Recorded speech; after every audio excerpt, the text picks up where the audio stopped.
foi em 2017. Aí eles falaram de um negócio que era sistemas de sistemas. Systems of Systems. De uma evolução já, eles prevendo, né? Assim, ó, você está conectando a coisa vai estar conectada, vai conectar um sistema, mas a gente depois... já tem nas nossas apresentações isso, né? Tem. Aí depois o sistema se conversando. E numa via... em região nobre. Região nobre, com milhares de carros, ainda não consigo fazer uma ligação de ponta a ponta sem cair. Então ainda eu vejo que há uma distância entre o que está sendo apresentado e o resultado final para o consumidor muito grande. E aí, nesse meio, a Anatel ficou que nem louca, que a gente batendo forte. Aí segue toda uma regulamentação para ter hoje LoRa, Sigfox no mercado. Isso foi em 2016. Fala pessoal, tudo bom com vocês? Sejam muito bem-vindos mais uma vez a um novo episódio do IoT GoCast. Meu nome é Murilo Silva, junto com meu amigo Guilherme Poloni II.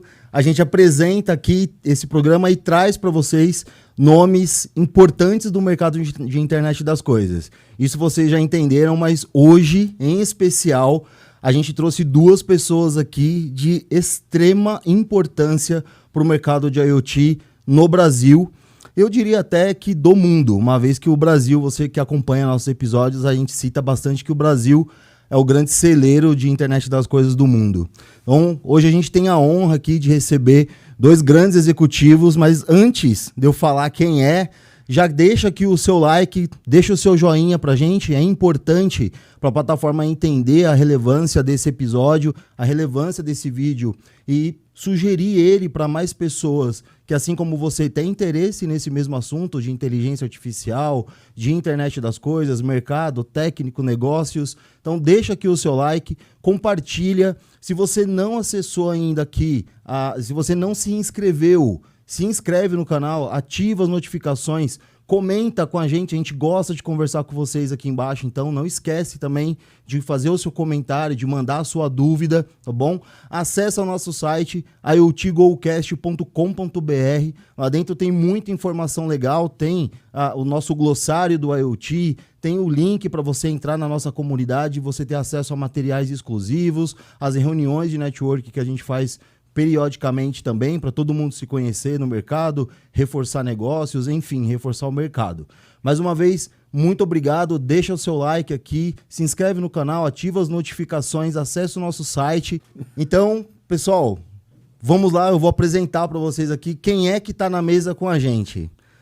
Paulo Spaca, Flávio Maeda.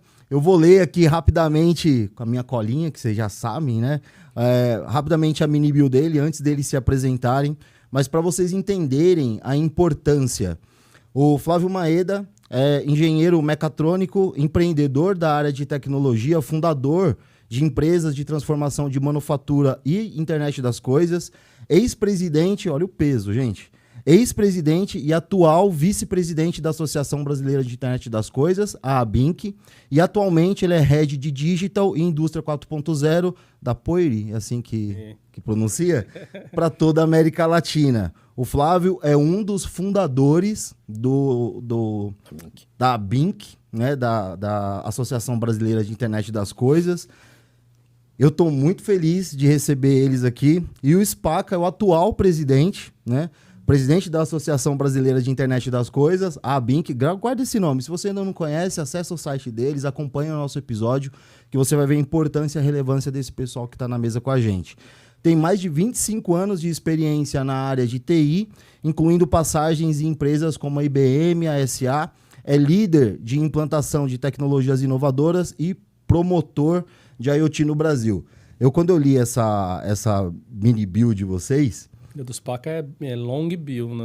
Long bill, não. A minha não é mini, não. A minha é long. Não, e o pior, assim, eu achei o contrário. Eu falei, nossa, o nível, né, de vocês e a representatividade que vocês têm para todo o mercado e o quão sucinto vocês foram na mini bio é de uma humildade, assim, que é extremamente rara. Não é raro. Isso já demonstra muito sobre vocês, inclusive, né? E você falou SA, né? SAP.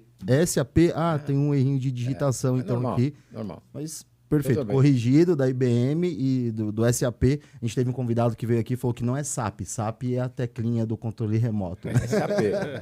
SAP. Mas, Paulo, Spaca, Flávio, Maeda, muito, muito obrigado por vocês estarem aqui. Acho que tá nítido o quanto que eu tô emocionado aqui, porque quando a gente bolou, quando a gente idealizou o podcast, a gente idealizou para chamar os amigos mais chegados, as pessoas, a gente não imaginou ter pessoas do peso de vocês, assim, a gente trouxe grandes executivos aqui. Eu acho que agora a gente zerou a vida, né, cara? Assim, as duas referências da Associação Brasileira de Internet das Coisas, todo mundo do mercado conhece vocês. Eu acredito que a troca que a gente vai ter aqui vai ser muito rica e muito importante para todo o mercado, tanto para quem está começando, quanto para quem já está atuando, ou para quem está com medo de entrar, enfim. A gente vai falar sobre isso tudo. Mais uma vez, muito obrigado. A gente que agradece. Eu que agradeço, nós agradecemos, porque acho que quanto mais a gente falar desse mercado, mais a gente cumpre o nosso papel como associação, que é mostrar o que significa o IoT, o que a gente faz. Aliás, é um trabalho todo voluntário. Isso é uma coisa que pesa. E no final do dia, você fala assim, caramba, fiz e... Né? É aí que aqui está o lado, vamos dizer assim, gostoso de falar, pelo menos eu fiz.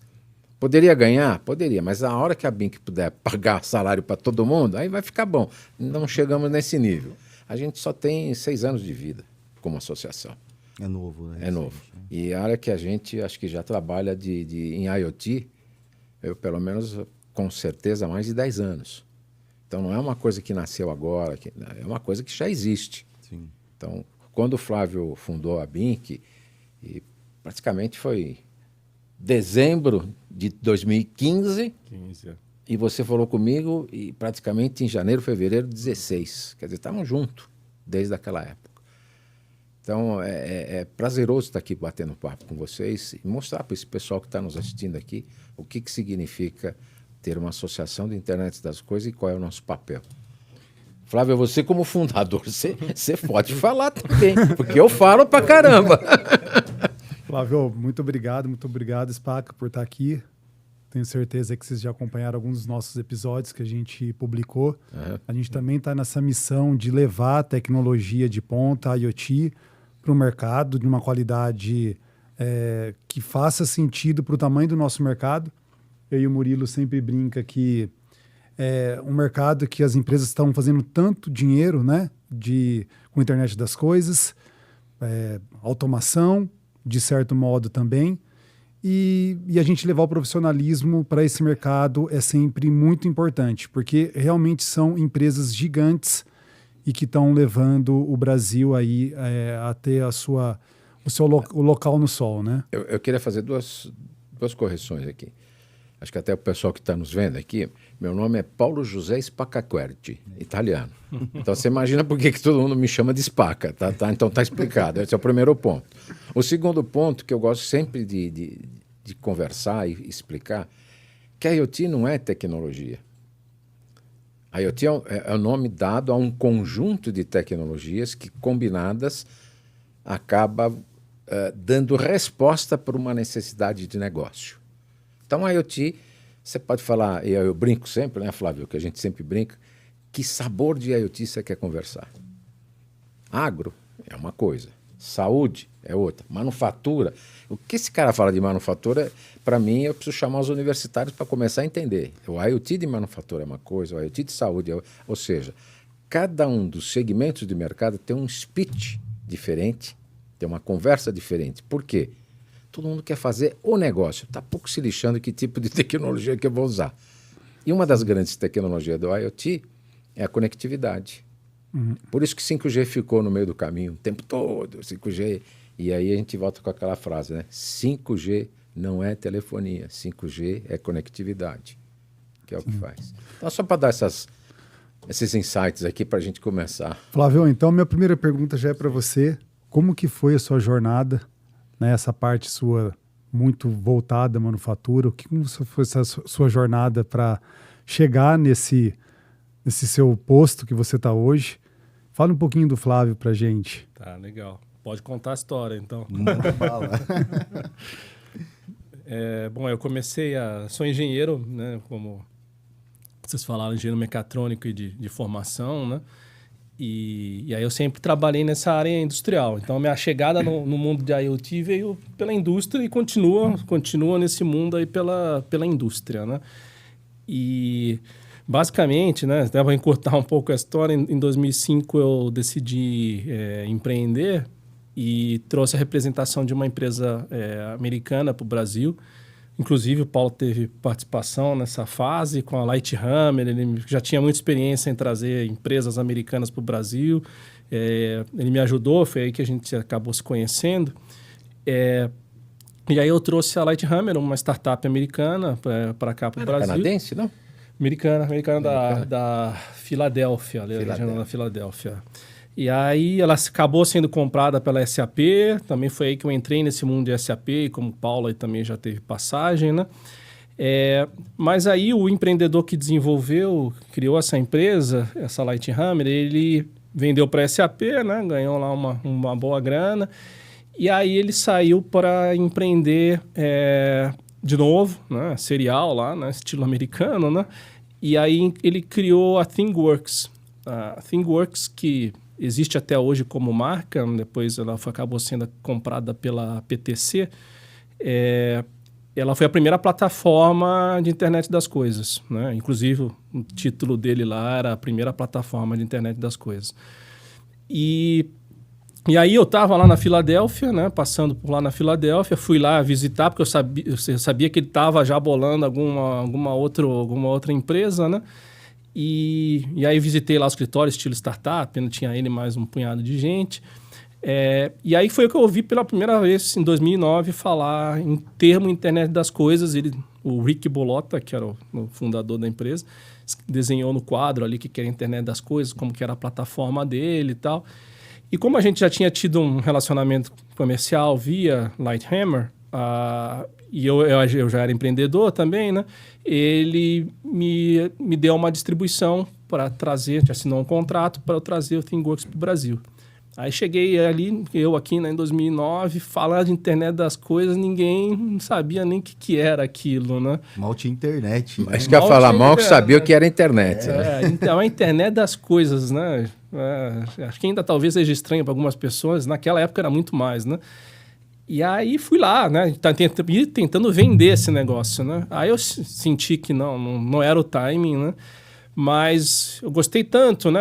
Acho que e o Rick foi um cara visionário, né? Tava vendo já à frente, né? Que esse negócio ia ser, né? Digamos, a próxima onda da internet, né? E aí eu decidi criar naquela época tinha muito meetup, né? Os meetups e tal. Aí criei um meetup de internet das coisas. Primeiro aqui também, acho que do Brasil, São Paulo. The Things Network. E aí o negócio começou a crescer, o meetup e tal.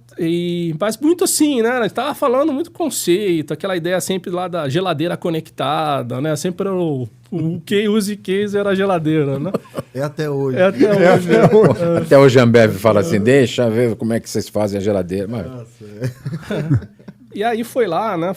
Começamos a juntar. E juntou um grupinho pessoal, né? Todo mundo já meio, né? Assim, né? Os caras que gostavam ali de novidades. Os nerds. Né? Os nerds, pra falar outra palavra. E aí a gente começou isso, foi passando o tempo, né? Em 2012, o Rick vendeu a ThingWorx para a PTC. A PTC também viu, né? A empresa de Boston, né? Americana. Quem é a PTC? Até bom. Sim. Explica. Bom, a PTC é uma empresa bilionária, né, de software também para, né, para a indústria, para design de produtos, é uma empresa bilionária.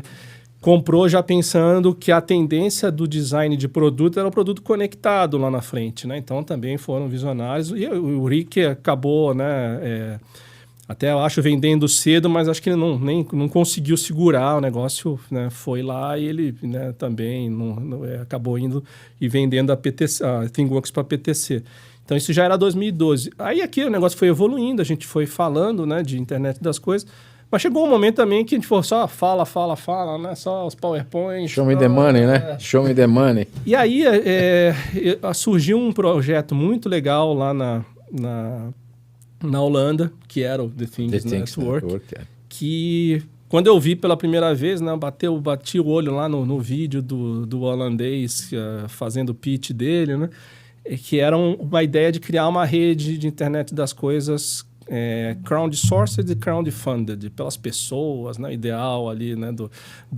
Poesia, né? Um monte de poesia. Sem depender de uma operadora. Sem depender do operador, mas usando um negócio que aí foi a primeira vez que eu conheci, que foi a tecnologia LoRa. Né? Então, foi o primeiro contato com LoRa. E eu sentindo aquilo, agora o negócio está materializando mesmo. Né? Não é mais só, né, o IoT baseado na comunicação celular normal. É um negócio... Aí já era 2015, já 14 para 15. Que aí coincidiu com o começo da Binca, que eu vou explicar por quê. Né? Porque aí a gente começou a Meetups. trazer o negócio do projeto para o Brasil. Só que quando a gente foi ver, e aí o grupo começou a aumentar, as pessoas começaram a ter interesse realmente de criar as primeiras aplicações com IoT, usando LoRa, usando a ideia da rede do Things Network. E a gente foi ver e começamos a ver, e ninguém tinha ideia de como era isso, né? Eu nunca fui de telecom, né? De indústria. E a gente começou a ver, consultar as pessoas, a gente foi juntando, o grupo foi aumentando, né? E a gente chegou num ponto que a gente viu que a tecnologia LoRa, e principalmente redes públicas LoRa 1A, pela regulamentação da Anatel na época, que acho que era 560, de baixa frequência, de radiação restrita, lá tinha toda a norma. Na época era essa faixa que era utilizada.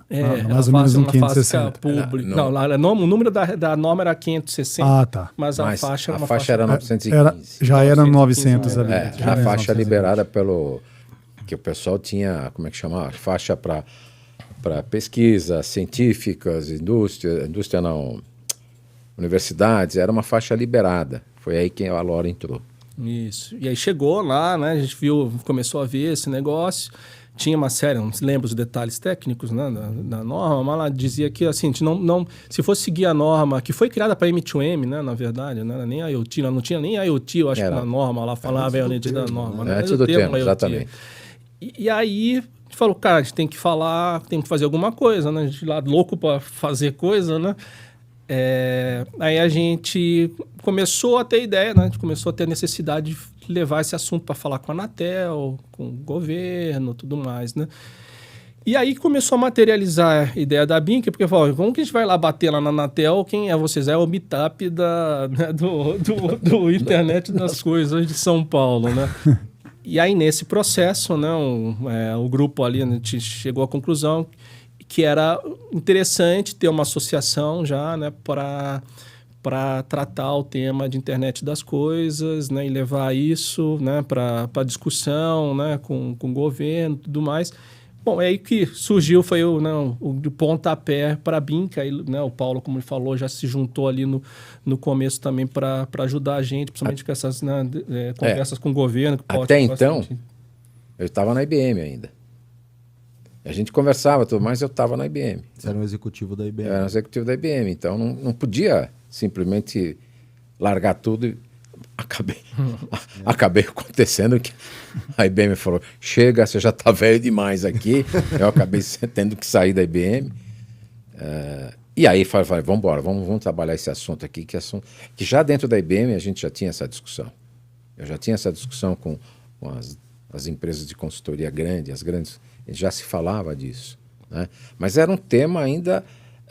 que dava para falar numa roda, não dava para você conversar de uma maneira mais aberta, era difícil. Não tinha um setor estabelecido, uma área... tinha área. É difícil você ir para o mercado e falar assim, eu vou falar de internet das coisas.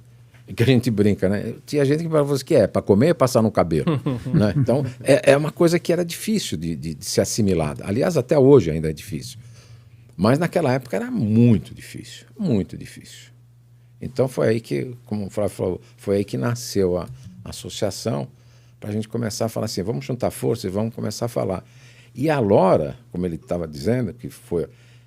A gente discutiu junto com no caso foi a Evernet que estava conosco, junto com a Anatel, toda a regulamentação para usar a faixa de, vamos dizer, long range, que era a LoRa, né? Nessa faixa de 915. Por um problema, inclusive, que tinha um pedaço da faixa, tinha um pedaço dessa faixa que era uma faixa liberada, que por alguma razão ficou na mão da Vivo. Lá atrás a Vivo comprou um pedacinho. Então, para você fazer daqui até aqui, que era a faixa, vamos dizer, liberada, você tinha que pular um pedacinho. Tinha uma jabuticaba. Tinha uma jabuticaba lá dentro. Caramba, isso foi um problemaço. Então, o cara que ia fazer um sensor, alguma coisa, em LoRa, ele fala assim, e aí, como é que eu faço com isso? Cara, você não imagina que confusão. Aí que a programação, né, para ficar shiftando, tendo que pular um pedaço, voltar e ir para o outro. Isso era, vamos dizer, um padrão que a LoRa. Junto com a LoRa veio a Sigfox. Sim. Veio a Sigfox, concorrentes na época. Aliás, LoRa e Sigfox são francesas, né? E hoje a Sigfox se juntou com a LoRa, na LoRa Alliance, que é que cuida da LoRa, e se juntaram para assim, né? É o famoso co-petition, né? Eu coopero com você, mas tem um lado que eu vou competir. Porque a faixa que eles trabalham é a mesma, mas aí tem uma particularidade de cada um, mais para cá, mais para lá, mas isso, para efeito do negócio, equilibra. As duas conseguem entregar o que prometem. E aí, nesse meio, a Anatel ficou que nem louca, que a gente batendo forte. Aí segue toda uma regulamentação para ter hoje LoRa, Sigfox no mercado. Isso foi em 2016. O plano nacional não existia ainda. Estava começando a se discutir, fazer o bid para ter o plano nacional. Foi naquela final de 2016, né? Olha como é que a coisa foi Levou anos, né, até ser assinado. Ela foi assinada em 2019, dia 25 de junho. Foi o primeiro dia do nosso summit. Porque o nosso representante de Brasília estava no evento, na abertura do evento, batendo papo. Daqui a pouco ele... Cara, acabou de assinar. Eu disse, não, o quê, cara? O Plano Nacional. Foi o Bolsonaro, acabou de assinar Aí o Flávio anunciou que ele estava abrindo o evento. Anunciou, falou, tá aqui. Então, foi legal, porque nós participamos do Plano Nacional desde o primeiro dia.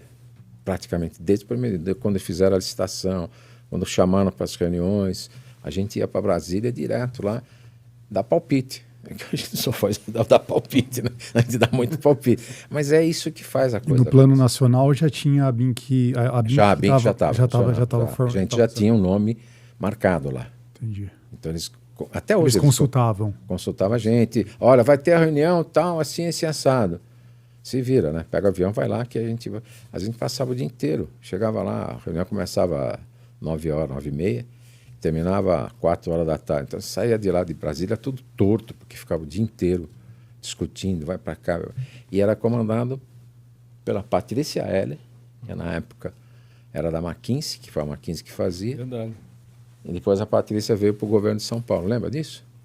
Não lembra, né? Não. Essas histórias, elas são boas para a gente saber... Pra conectar as coisas. Não, como é que as coisas aconteceram e por que aconteceram. Isso é importante ter esse histórico, né? E como é que a gente está até hoje? Como é que foi cada passo construído nessa brincadeira?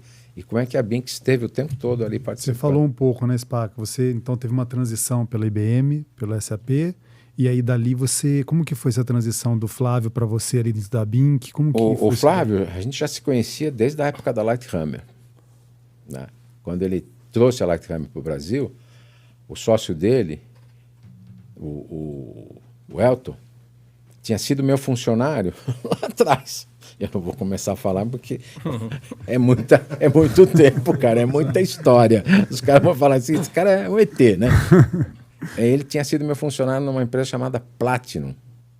A Platinum nem existe mais, ela foi comprada pela Computer Associates, a CA, né? Que, aliás, a CA nem sei onde está hoje em dia, né? Tem só um pedacinho. Isso...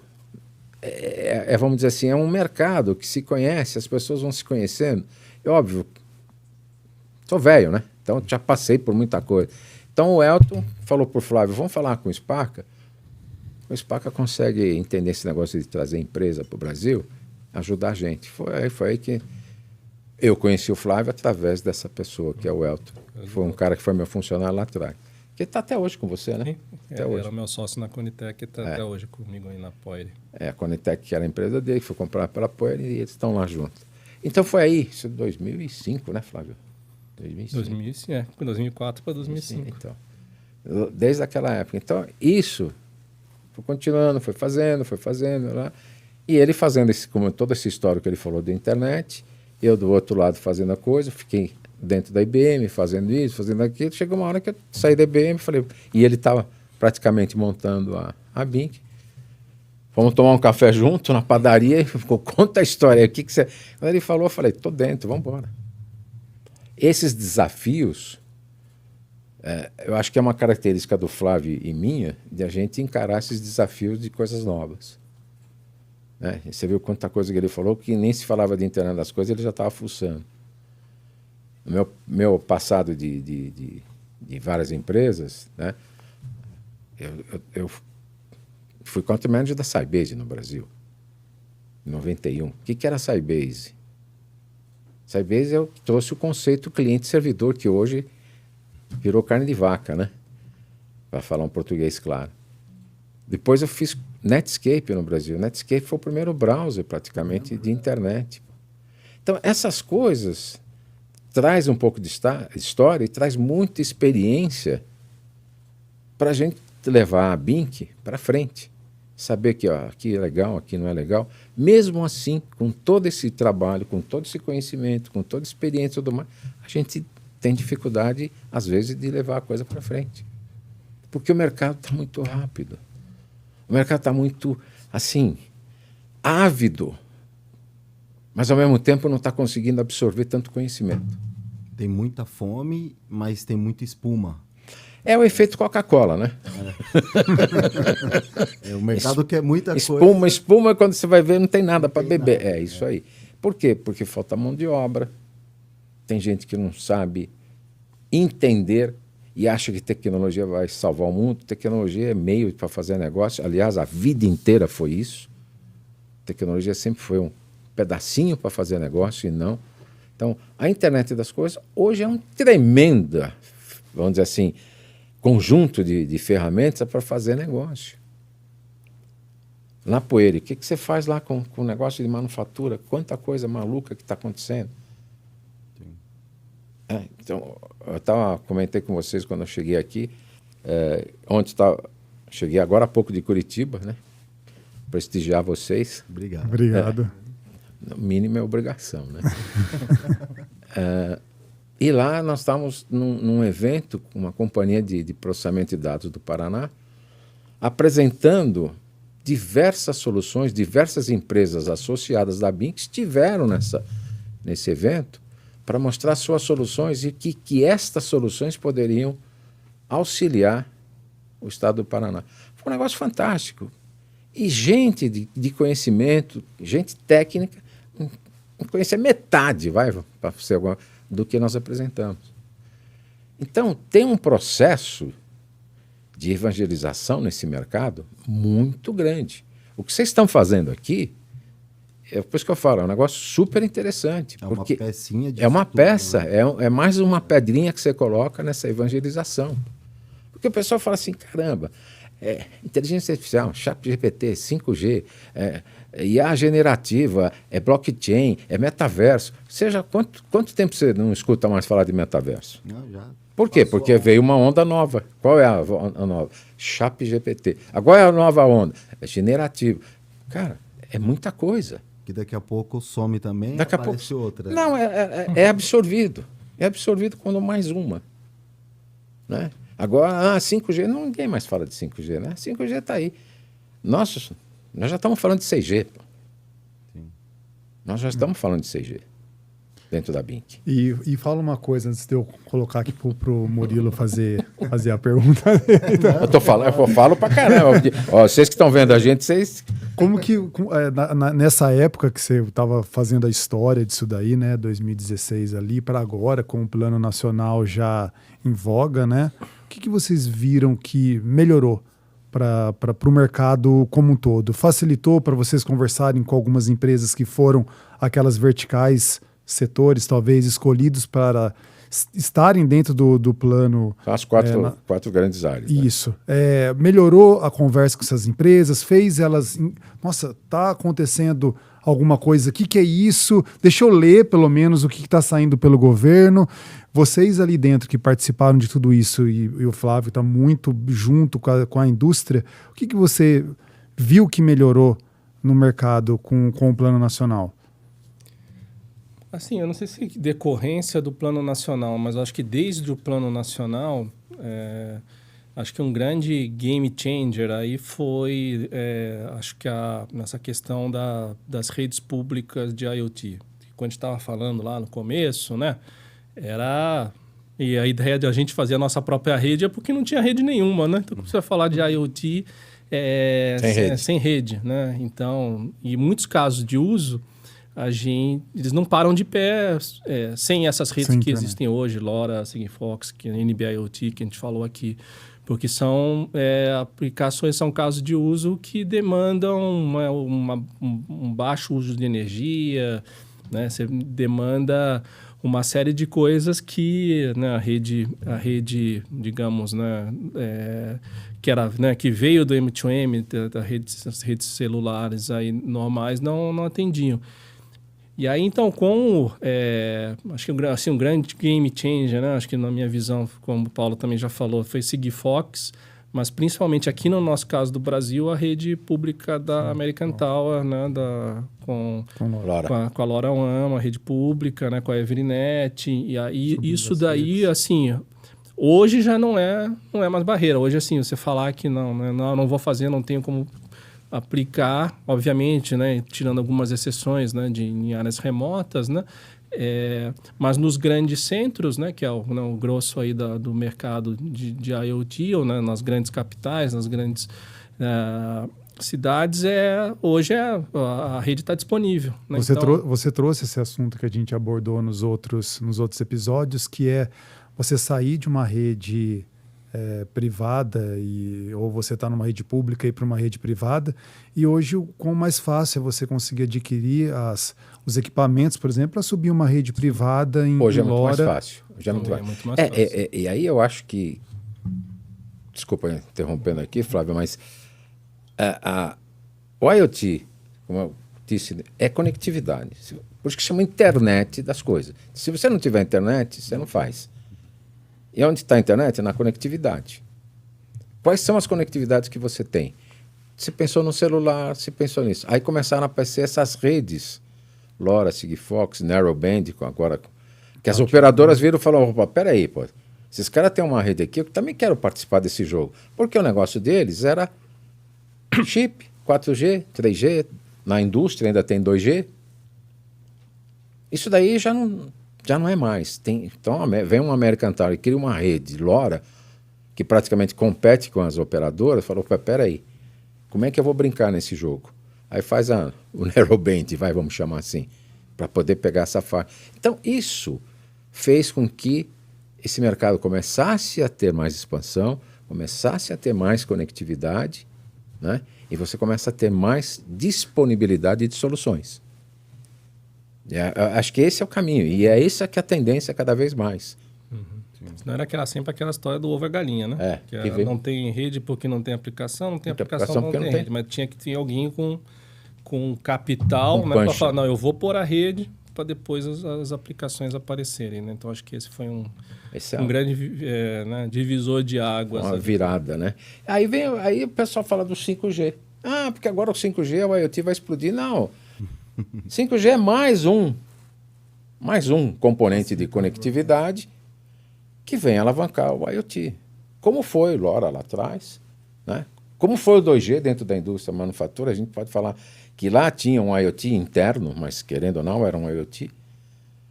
Aí começaram a aparecer coisas que já existiam, mas começou a se falar com mais, vamos dizer, facilidade, que são as redes privativas. Né? Hoje se fala em rede privativa como se fosse, né? Temos uma rede privativa. Já existia, pessoal. Sim. Já existia lá atrás. O que você acha que uma manufatura fazia? Fazia uma rede privativa. Com 5G se permitiu fazer isso com uma maior latência. Eu acho que essa passa a ser... Então, esses que eu chamo de temperos adicionais que o IoT está trazendo faz com que você tenha soluções mais aderentes ao negócio. O pessoal fala muito do 5G como o grande viabilizador da tecnologia IoT. Mentira. Mais um. Mais um. Eu fico extremamente feliz porque a gente repete isso aqui paulatinamente. Porque o pessoal acha, eu quero usar 5G na minha indústria, aí você vai ver o projeto de medição hídrica. Cara, não precisa de 5G para medir água. É isso que eu falo. Falta de conhecimento traz esse tipo de coisa. O cara levanta de manhã e fala assim, eu vou botar 5G no meu negócio, porque eu acho que agora o 5G vai ser bom. Ô, cara pálida, quem disse que 5G precisa de 5G? Só se for uma ação de marketing. Tem empresas fazendo isso, né? Aí é uma outra história. A minha loja tem 5G, vem para minha loja, coisas desse tipo. E as pessoas também esquecem. Por quê? Falando de 5G como telefonia, não como conectividade. Exatamente. Esse é o problema. Eu não posso falar esses nomes aqui, mas infelizmente é exatamente isso. E as pessoas esquecem que a tecnologia estar habilitada, o seu aparelho tem não que estar... permitindo. O seu plano de dados tem que estar, né? Tem. Existe, e ninguém explica isso para o mercado. Então tem gente que fala, apareceu 5G, quer dizer que eu estou no 5G. Não necessariamente. E quem disse que isso daí é 5G? Pois é. É 5G daqui até a antena. Da antena para frente, é uma internet comum. Olha, né? Eu vou ficar quieto, porque senão eu vou ser preso. Nós não temos 5G. Nós não temos 5G puro, pelo amor de Deus. E você é autoridade nisso, inclusive. Não, eu não sou autoridade nenhuma. Mas no comitê do 5G. O 5G, para ser puro ainda falta alguma coisa. A nossa infraestrutura ainda está carente de algumas coisas. Mas hoje a gente tem no seu celular 5G, mas o seu celular não está preparado para ser 5G. Então, pessoal, é muito marketing, como você mesmo disse. Melhorou um pouco a velocidade? É lógico que melhorou. É só calibrar um pouco mais o 4,5G. É assim vai, pô. Mas é normal isso. Ou só mudar, né? As operadoras só mudar o que está aparecendo no celular também, né? Ou então você pega, como é que chama, o aparelhinho daquela operadora de TV, que também vende internet. Ele até fala assim, você tem 2 e 5, 2.4, você tem 5. Qual dos dois que você vai ter? Você tem 5G. Só que para ter 5G, você precisa estar do lado do aparelhinho. Porque o 5G transmite a curta distância. Sim. O pessoal não fala muito disso também. Não. Eu acho que um ponto interessante é que depois que subiu essas redes 5G, qualitativamente, né? Como que ficou isso daí? Eu falo claramente para o Murilo. Às vezes eu estou voltando da empresa, eu ligo para o Murilo e eu ainda continuo tendo interrupção de dados normal dentro do carro, né? Estou falando ali num táxi, né? Alguma coisa. Então... Metalização, quebra de sinal, sombra, de um trajeto de 5 quilômetros na maior cidade da América Latina. E numa via em região nobre. Região nobre, com milhares de carros, ainda não consigo fazer uma ligação de ponta a ponta sem cair. Então ainda eu vejo que há uma distância entre o que está sendo apresentado e o resultado final para o consumidor muito grande. Porque não é explicado de uma forma... vamos dizer assim, didática para o consumidor o que é o 5G. O 5G não aparecer num sinalzinho no celular, né? Tem o 5G aqui. Não é isso, não. Tem. Como é que faz para ter o 5G? Fala. Quer falar? O 5G, só para você entender, ele necessita de muitas antenas para que tenha a transmissão. Quer dizer, quando você tem um celular, você vai andando para um lado e para o outro, você está nesta, vamos dizer assim, nesta herb, ou nesta antena aqui. Você saiu, foi andando, saiu aqui de Moema e vai um pouquinho mais em direção ao Jabaquara, você já mudou de herb, você já mudou de antena, sem você perceber. Sim. Né? É assim que funciona o celular. Quando você está falando e você cai, e você está metalizando, essa passagem, ela nem sempre está na melhor situação ou na melhor antena. Não foi transparente, né? E você imagina com 5G que as antenas têm que ser mais próximas para ter a capacidade de 5G. Eu acho que a gente está falando de distância de, no máximo, 1 quilômetro para ter antena 5G. Nessas áreas urbanas, sim, né? Sim. No máximo 1 quilômetro. Quem é que vai pagar essas antenas? A operadora? É muita coisa. É muita infraestrutura. É muita infraestrutura. Então, o que eles estão fazendo é calibrando o 4, sem dúvida. Está melhorando para ter uns 5. Alguns lugares você tem 5, sem dúvida. Não vamos também ser tão assim, negativistas, né? Sim. Mas você tem 5G em alguns lugares porque tem essas antenas que já foram colocadas. Mas, vamos lá, pessoal, vamos cair na real. Sai daqui de São Paulo ou de qualquer capital e anda 100 quilômetros para fora para ver o que te acontece. Mas nem 4 você vai ter mais, você vai ter 3. Fica lá no... Ou então não vai ter sinal. É PRS puro, né? Aí você fala, poxa, eu não consigo andar no meu Waze aqui para andar, porque tem uma sombra, porque você passou do lado do morro, porque... Sei lá, pessoal. Então, vamos falar, isso não é um problema do Brasil, isso é um problema mundial, tá? Então, nos outros países também tem esse tipo de problema. Eu acredito até, visitando alguns países da América Latina, o Brasil tem uma qualidade de sinal melhor que muitos países. Não, o Brasil, sem dúvida, não dá para comparar. Não dá. Não dá para comparar. Se vocês conversarem, entrarem no 5G América, não sei se vocês conhecem, vai lá ver como é que está o Brasil em relação aos outros países. Está muito assim, mano. Está muito melhor, está muito melhor. Querendo ou não, o Brasil agora está cada vez mais colocando a infraestrutura, o governo está colocando todos esses cabos para ligar toda parte de Amazonas, Pará, não sei se vocês têm acompanhado isso. Está muito bonito esse tipo de trabalho. Quer dizer, está se fazendo. Mas é muito grande o Brasil. Exatamente, o Brasil é muito grande. Não dá para a gente querer fazer tudo. Se São Paulo, vamos dizer que é um estado, né? Não tem mais preparado, com todas as indústrias aqui em volta, a gente sofre. Você imagina a hora que você sair para esse Brasil afora. O pessoal está investindo lá, mas ainda vai chegar mais para frente. Bom, voltando para o IoT. Eu queria voltar e aprofundar um pouquinho mais na questão da BINC. Quem está assistindo a gente, e eu percebo isso, e inclusive eu me coloco nesse arcabouço, vamos dizer assim. O que é? O que é a BINC, mais do que isso, tem muita empresa de IoT que não está associada à BINC por não entender o valor, por não saber, mas eu vou me associar para quê? Aí a pessoa, eu já ouvi isso, né? Mas está associado ao meu faturamento, eu tenho que abrir meu faturamento, que tem um nível, e as pessoas acabam não entrando na associação. Esse negócio de faturamento não existe mais, hein? Há muito tempo que não existe. Então, como eu estou desatualizado. E aí eu estou tendo aqui uma grande oportunidade, porque a minha empresa, a Fuse IoT, que vocês devem conhecer, ano que vem ela vai se associar à BINC.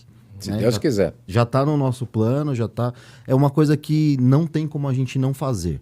Né? Isso já está escrito lá dentro, porque a gente está com... Já pagou a nosso bate-papo.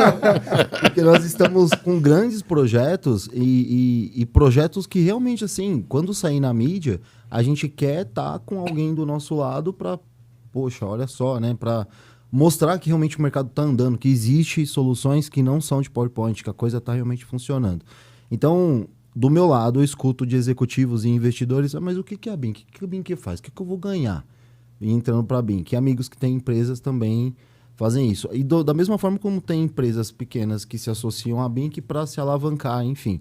Eu queria que vocês falassem um pouco da importância da BINC, né? O que a BINC pode ajudar a empresa que quer se associar a ela. Tá. Bom, eu vou falar os fundadores. Assim, que seja até... a essência que eu vejo, aí depois o Paulo tem N motivos, né? O Paulo me ajuda aí a complementar, mas essa era uma pergunta que no começo o pessoal falava, mas para que uma associação para a internet das coisas, né? E aí era aquela ideia, né, que o Paulo já também está sempre desmistificando, né? O IoT não é uma tecnologia, né? Ele é um conceito, ou até depois eu posso falar, né, que eu canso de falar isso também sempre que eu faço apresentação, né, ele é, na verdade, uma evolução, né, de toda a revolução que a gente já teve da internet, que agora está chegando, né, num outro estágio, né? Então, mas assim, a questão da associação, eu acho que assim, a associação para a área de internet das coisas, ela é até mais, eu vejo, até mais importante do que em outras áreas, pelo fato de realmente, para você entregar uma solução de internet das coisas, é muito difícil que uma empresa só consiga fazer. Não. Ele exige uma combinação, né, assim, né, necessariamente, né, de uma série de componentes, né, de tecnológicos mesmo, né, e também de componentes, né, de capacidades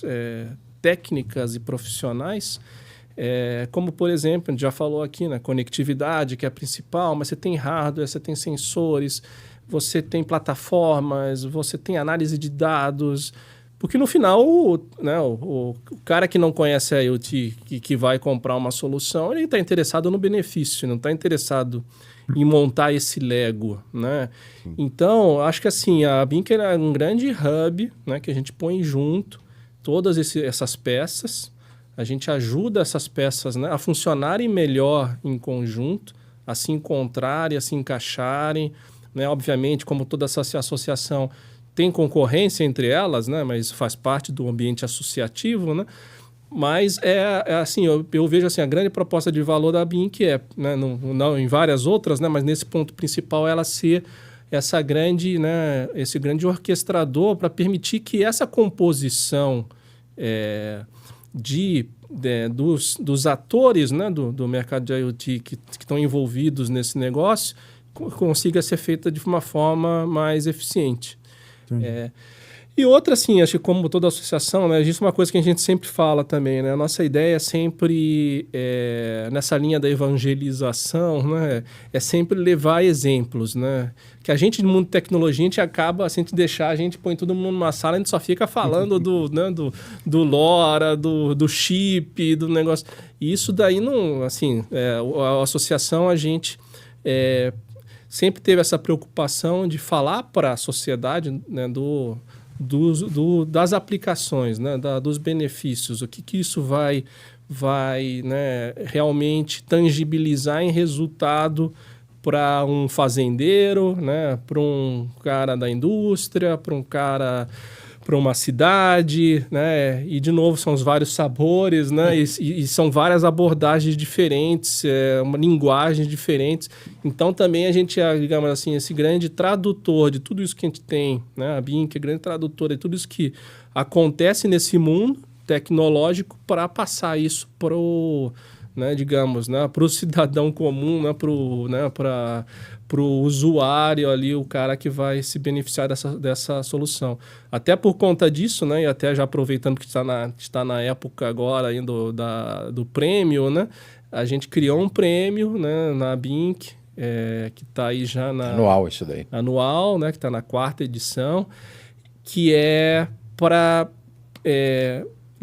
cumprir essa missão, né, de levar os exemplos, tudo mais, de uma forma que a gente, né, seleciona os melhores projetos de IoT do mercado, né, e tem essa premiação que vai acontecer agora na próxima... os vencedores na FutureCon, agora daqui a pouco, né? No dia 5 de outubro. Aí Então, assim, aí o Paulo complementa que, obviamente, eu deixei vários outros pontos. Não deixou. Eu acho que, pegando a sua pergunta, Murilo, a Binker ela foi formada e ela continua atuando em cima de 4 grandes pilares. O primeiro é o mercado... Por que eu estou lá? Por que eu faço? O mercado, eu vou juntar você que tem uma oferta de IoT com o mercado que está demandando uma solução que você tem. Então, esse é um primeiro ponto. O match comercial. O match comercial. Esse é o primeiro ponto da Binker, é juntar A com B para fazer o negócio. Nós não fazemos o negócio, vocês fazem o negócio. Nós não ganhamos por isso. Nosso papel como associação é promover esse ecossistema e fazer a coisa acontecer. Esse é o primeiro pilar. Não tem contrapartida. Né? Não tem contrapartida. Então, esse é o primeiro pilar. O segundo pilar é a gente olha muito o que está acontecendo nas universidades, institutos de pesquisas, para saber o que está acontecendo. Às vezes sai ideia interessante numa USP, numa Mauá, ou numa universidade de Campina Grande, na Paraíba. Então, a gente está sempre olhando isso daí. O terceiro é a gente olhar o governo. Tivemos desde o princípio que falamos no Plano Nacional de IoT, Anatel, a gente está sempre olhando isso. Depois do Plano Nacional de IoT, surgiram as câmaras de atuação nos 4 pilares do plano, que foi agro, manufatura, saúde e cidade inteligente. Cada uma dessas câmaras, a BINC participa, para saber o que o governo está falando. O que ele está querendo. O que ele está querendo. Aí o governo fala assim, vou criar uma nova taxa. Briga para todo mundo. Fala, não vai. Como você vai taxar isso? Não teve o deputado Lippe que fez o projeto para isentar projetos de IoT durante 5 anos. Vocês sabem disso? Por que foi? Isso é uma briga desde o Plano Nacional, lembra? Que a gente sentava com o deputado, o Vitor Lippe, vamos brigar por isso daí. Então esse é um papel que a gente tem junto com o governo. E o quarto, vamos dizer assim, vetor que a gente tem de atuação é a educação. A gente tem uma plataforma EAD para educar o mercado. O que a gente tem lá? Fechamos com a Lore Academy, na Califórnia. Esse material veio para o Brasil, foi traduzido pela Evernet e a Semtech, que são os detentores dos chips Lore. Traduziram e vão colocar nessa plataforma para a gente, gratuitamente, para a gente divulgar e formar mão de obra. Assim como nós temos outros cursos estão chegando para popular essa plataforma, porque a gente entende que se não tiver mão de obra, não vai para frente. Então, esses 4 vetores são os que sustentam a atuação da BINC. Mas aí surge o grande problema, que é a IoT que nós estamos falando. Né? Que sabor de IoT que nós estamos falando. Por isto que nós temos, que eu acho que é o grande benefício de qualquer associado, é participar dos comitês. Os comitês se discutem o que o mercado está demandando e como é que a gente pode dar uma resposta para esse mercado. Esses comitês que nós tivemos dia 20 agora, foi quarta-feira, o de segurança. São comitês que são para um monte de gente vai lá. Então nós temos 6 comitês de verticais, vê se eu não vou esquecer, né? Saúde, manufatura, cidade inteligente e agro, os 4 principais. Os 4 verticais. Né? Utilities e caramba, eu sempre... Automobilidade. Isso, automobilidade. Se eu fosse chutar, eu ia falar logística. Automobilidade, logística. Então, todo mundo fala, você não tem um comitê de logística? Não, está dentro da automobilidade, é uma outra história. Esses 6 são sustentados ou apoiados por 3 outros, que a gente chama de verticais, segurança, rede e dados, inteligência artificial, analytics, está tudo nesse comitê. Com isto, a gente, vamos dizer assim, cobre tudo que é IoT. Só que se cobre conforme o negócio. Então, o benefício, você falou que vai entrar na BINC o ano que vem. Qual é a sua oferta? Que mercado que você vai atuar? Eu vou atuar, sei lá, vou chutar aqui, cidades inteligentes. Participa do comitê de cidade inteligente, que você vai ver todas as oportunidades que estão ocorrendo lá dentro. Esse é o papel. Você não quer saber do... Você coloca o interlocutor certo no lugar certo, né? Quem comanda o comitê é um cara que conhece o assunto, associado nosso. A única coisa que a BINC faz é ela tem um diretor que é sponsor desse comitê. Para saber se está dentro do compliance da BINC, se está dentro do código de ética da BINC, entendeu? Isso é importante. O LGPD. O nosso diretor jurídico foi o que escreveu o LGPD no Senado. Espera aí. Então a gente precisa ter, né? Então, isto, você percebe, são diversos assuntos que você tem dentro da BINC e que é benefício para quem participa da BINC. Ela fica sabendo de tudo isso. O fato de a gente estar na FutureCon, a gente está com os 4 temas dentro do stand, mais o de conectividade, ou seja, são 5 ilhas, porque é assim que você faz a coisa acontecer. Sim. Ontem, eu te falei que eu estava lá em Curitiba, o pessoal de agro apresentou uma solução. Legal, maravilha. Aí veio um cara para falar sobre todo um software com inteligência artificial para facilities. Espera aí, pô, tem que ver isso. assuntos diferentes, mas 2 negócios fantásticos. Às vezes o público do cara do Facilities não é o mesmo público do... Não tem nada a ver com o cara do agro. É aí que eu falo que o IoT tem vários sabores. Você entende? Eu acho que é isso que o pessoal fala. Por que eu vou estar na BINC? Você vai estar dentro de um ecossistema que você nem imagina. Você tem que começar a participar desse ecossistema. Dando entrevista, mostrando o seu case, para você ser visto. Senão você não vai ser visto. E o que é necessário, Spaca, para se associar? E como que as pessoas... A associação é muito simples. Você preenche um formulário, acabou. Tem planos, o plano é anual. Sim. E tem faixas. Sim. Quais são essas faixas? O que acontece de benefício? Eu posso entrar a qualquer momento, não é... Não tem data para isso. Não é só janeiro, não. Eu vou adiantar esse processo. São faixas que cada faixa dá mais benefício. Quais são os benefícios? Você ter newsletters sua, que a gente pode divulgar, você participar de eventos gratuitamente, ganhar participação em algumas coisas. Então, tem lá toda uma tabelinha para isso. Então, e se você falar assim, é caro? Vamos lá. Que é o conceito de caro, né? Exatamente. Você falou tudo. Qual é o conceito de caro? Aí você fala assim, por que eu vou participar da BINC? Você vai estar dentro de um ecossistema, meu amigo, que você nunca imaginou que existe. E que existe, que está aqui do seu lado. E que você pode, inclusive, ter voz dentro desse ecossistema. É isso que a BINC faz. Eu acho que consegui traduzir para você? Sim, mais perfeito impossível. Spaca, e eu queria fazer... sou muito marqueteiro. Não, mas é a transparência que a gente tem, cara. Flávio, Spaca, eu queria, antes de encerrar esse bloco, porque o nosso próximo bloco a gente vai falar um pouco mais de casos de uso e tudo mais, sim. Eu queria saber quais os principais objetivos que a BINC deseja alcançar, né? Talvez num espaço curto do tempo e talvez num médio. Longo é muito longo. Vamos colocar um espaço curto e um espaço médio. O espaço curto, eu vou falar como presidente, Flávio, deixa. É a gente ter mais receita para poder fazer coisas melhores no mercado. Participar de mais eventos. Por exemplo, eu vou citar de novo. Eu fui lá para Curitiba. Quem banca é a BINC. Será que a BINC tem dinheiro para bancar isso o tempo todo? Da mesma forma que agora, a semana que vem, estou indo para Chapecó. Concórdia, desculpa. Porque eu vou descer em Chapecó para depois ir para Concórdia. Para um evento. Para mostrar o que é na gestão pública, blá, blá, blá. Legal. Quem é que paga? Nesse caso são eles.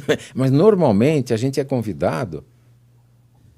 Acabamos de fazer um acordo com a PUC de Campinas. Não, então você vem para cá porque vai falar. Eu falei, peraí, eu vou para Campinas? 3 vezes por semana só. Peraí, eu vou para Campinas? Se eu for para Campinas, meu dia foi para o espaço. Meu combustível foi para o espaço, meu carro foi para o espaço. Quer dizer, quanto custa isso? É merreca? É. A BINC pode pagar? Eu gostaria que a BINC pagasse. Nem sempre a BINC consegue pagar, porque nós não chegamos nesse patamar, que é isso que você me perguntou. A médio prazo é isso daqui. A gente tem, vamos dizer assim, mais fôlego para suportar coisas que a gente enxerga que a gente tem que estar junto e nem sempre a gente consegue. E eu acho que a médio prazo é ter um patamar de associação, como tantas outras existem no mercado, que tem 30, 40 anos, que os caras falam, mas a associação não sei das coisas. Eu falei, peraí, quantos anos ela tem?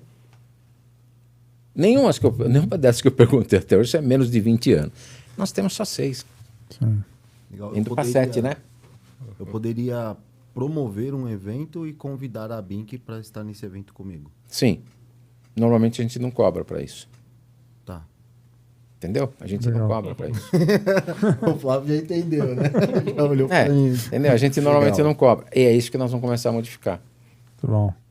Flávio, mais algum complemento das visões aí? Você que estava ali no papel. Bom, de visão, assim, eu acho que tem bastante coisa nova chegando, né? Já tá... E não sei se a gente fala agora no próximo bloco, né? Mas vai deixar um gancho. Um gancho, né? Acho que lá atrás, né? Nesse processo todo aí que a gente passou, né? No começo da internet das coisas, teve uma matéria da Harvard Business Review que falava da internet das coisas, né? Como ia transformar o mundo. Eu sempre leio essa revista, ela é muito boa mesmo. É muito boa. Eu trouxe um livro aqui deles, eu vou falar já. E aí tem esse do MIT também, é muito bom. Foi em 2017. Aí eles falaram de um negócio que era sistemas de sistemas. System of Systems. De uma evolução já, eles prevendo, né? Assim, ó, você está conectando a coisa vai estar conectada, vai conectar um sistema. Mas a gente depois. Já tem nas nossas apresentações isso, né? Tem. Aí depois o sistema se conversando. E a gente já está começando, né? Obviamente já, né? De certa forma isso já existe, mas isso vai ganhar uma outra dimensão com um negócio que está agora entrando no estágio que a IoT estava lá muito tempo atrás. E a gente está participando, parece que está vendo o mesmo filme de novo, né? Os data spaces, os espaços de dados, né? Já está em discussão com governo brasileiro, mas naquele nível lá que assim, a gente estava, né, de ainda falar o que é, explicar, tentar achar caso de uso, mas aí depois a gente pode explorar pouco porque isso tem tudo a ver com a BINC, está muito ligado aí também à questão regulatória, estão acontecendo várias coisas aí na Europa e que vai levar isso daí que a gente está falando hoje, né, do IoT, que já acaba se tornando uma realidade, mas aí para um outro patamar, economia digital baseada em dados, aí tem muita conversa ainda. Muito legal.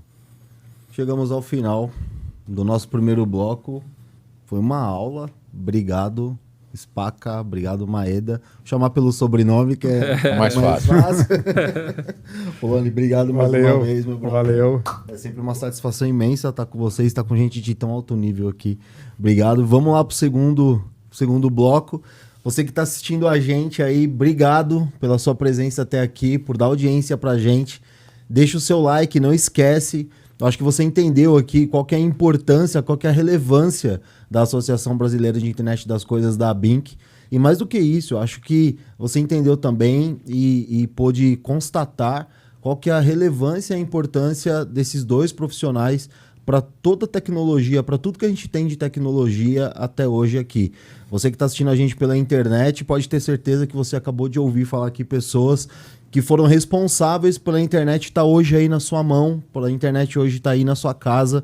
E eu fico extremamente honrado de ter pessoas que não só fomentaram, mas que colocaram a mão na massa para isso tudo acontecer e continuam fazendo e farão muito mais. Isso é o que é o mais legal, assim. Estão construindo, não só ajudaram a construir o passado, como estão construindo no presente o nosso futuro.